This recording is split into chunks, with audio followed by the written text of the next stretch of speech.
नमस्कार, मी पंजाब डक. आज आहे 22 जून 2026.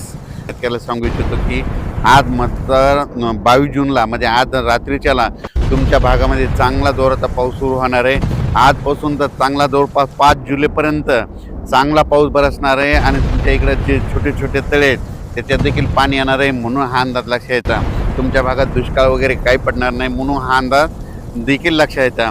पण राज्यातल्या सर्व शेतकऱ्याला सांगू इच्छितो की राज्यामध्ये पूर्व विदर्भ, पश्चिम विदर्भ, दक्षिण महाराष्ट्र, उत्तर महाराष्ट्र, कोकणपट्टी, खानदेश, मराठवाडा सर्व शेतकऱ्याला सांगू इच्छितो की आज 22 जूनपासून मी म्हटलं होतं ना काल 21ला पाऊस सुरू होईल, तर 21ला पुणे, नाशिक, सातारा, बऱ्याच भागामध्ये मुंबई सगळीकडे पाऊस सुरू झाला. संभाजीनगरकडं देखील आता देखील जाफराबादला पडला. पण आता राज्यातल्या सर्व शेतकऱ्याला सांगू इच्छितो आज 22 जूनपासून आजपासून राज्यातला पाऊस आणखीन वाढत जाणार आहे. 22ला 23, 24, 25 असं करत करत 5 जुलैपर्यंत सगळ्या राज्यभर पाऊस पडणार आहे. सगळ्या राज्यातल्या सर्व शेतकऱ्याच्या पेरण्या होणार आहेत. म्हणून हा अंदाज सर्वप्रथम शेतकऱ्यांनी लक्षात घ्यायचा. राज्यात ठिकठिकाणी म्हणजे आज 22 जूनपासून ते जवळपास 5 जुलैपर्यंत सगळीकडे पाऊस पडणार आहे आणि सगळ्या शेतकऱ्याच्या पेरण्या सुरू होतील. म्हणून हे देखील लक्षात घ्यायचं. दुष्काळ वगैरे काही पडणार नाही. आणि सर्वप्रथम आनंदाची बातमी आणखीन सांगू इच्छितो की जुलैच्या म्हणजे 2 जुलै ते 20 जुलैच्या दरम्यान राज्यामध्ये अतिवृष्टी होणार आहे. म्हणून हा अंदाज लक्षात घ्यायचा. पुणे जिल्हा, त्याच्यानंतर कोकणपट्टी, त्याच्यानंतर मुंबई, उत्तर महाराष्ट्राकडे अतिवृष्टी होईल. मग त्या अतिवृष्टी झाल्यामध्ये जे कॅचमॅट एरियातले धरणं आहेत, जायकवाडी धरण, त्याच्यात देखील पाणी यायला सुरुवात होईल. तिकडे पुण्याकडे पडल्यामुळं तिकडे कोयना धरणाकडे देखील पाणी यायला सुरुवात होईल. त्याच्यामुळं हे देखील सर्व शेतकऱ्यांनी अंदाज लक्षात द्यायचा. आज दुपारनंतर जे पाऊस सुरू होणार आहे 22 जूनला, तर तुम्हाला सांगू इच्छितो आज लगेच काय होणार सगळीकडं महाराष्ट्रामध्ये काय होणार, पश्चिम महाराष्ट्र, कोकणपट्टी, त्याच्यानंतर इकडं मराठवाड्याकडे देखील येणार आहे, विदर्भाकडे देखील येणार आहे. म्हणजे जवळपास आज बराच भाग जवळपास व्यापून टाकणार आहे. म्हणून हा अंदाज लक्षात घ्यायचा.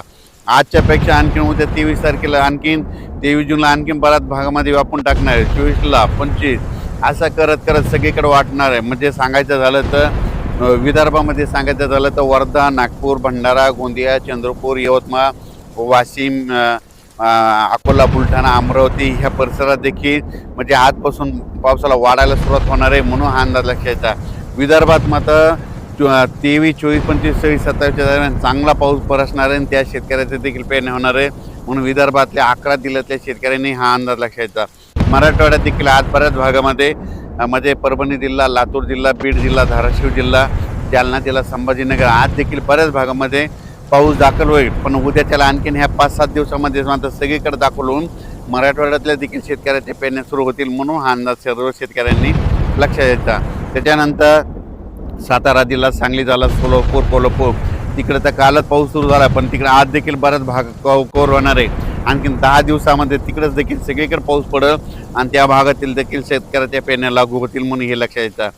उत्तर महाराष्ट्राकडे नंदुरबार जिल्हा, धुळे जिल्हा, जळगाव जिल्हा, नाशिक जिल्हा, त्याच्यानंतर अहिल्यानगर ह्या परिसरातल्या शेतकऱ्याला सांगू इच्छितो तर तुमच्या देखील आज म्हणजे 22पासून ते 5 जुलैपर्यंत तुमच्याकडे सगळीकडे पाऊस पडणार आहे. सगळ्या शेतकऱ्याच्या पेरण्या लागतील. म्हणून हा अंदाज लक्षात घ्यायचा. शेतकऱ्याला ही विनंती, शेतामध्ये पाऊस पडल्याच्यानंतर जमिनीमध्ये ईदभर ओल गेली तर तुम्ही कधी पेरणी करू शकता. म्हणून हा अंदाज लक्षात घ्यायचा. 4-6 बोटावर जर ओल केली तर तुमच्या पेरणी खराब होते. त्याच्यामुळं 4-6 बोटं पेरणी करू नये. ईदवर चांगले ओल गेले त्यानंतर तुम्ही पेरणी कधी करू शकता. म्हणून हे शेतकऱ्यांना लक्षात घ्यायचं. पण राज्यात मात्र आजपासून परत जास्त पाऊस वाढायला सुरुवात होणार आहे. दुष्काळ वगैरे काही पडणार नाही. परत एकदा सांगतो, जूनमध्ये यावर्षी मी म्हटलं तर कमी पाऊस राहणार, जुलैमध्ये जास्त, ऑगस्टला कमी आणि सप्टेंबर, ऑक्टोबर परतीचा पाऊस धुमाकूळ घालणार आहे. म्हणून हे अंदाज देखील लक्षात घ्यायचा. पण जुलै महिन्यामध्ये मात्र राज्यामध्ये ठिकठिकाणी अतिवृष्टी होणार आहे. म्हणून हा अंदाज सर्वप्रथम लक्षात घ्यायचा. परत कोणत्या कोणत्या भागात होणार आहे त्याचा सविस्तर अंदाज पुढच्या अंदाजात दिला जाईल. धन्यवाद.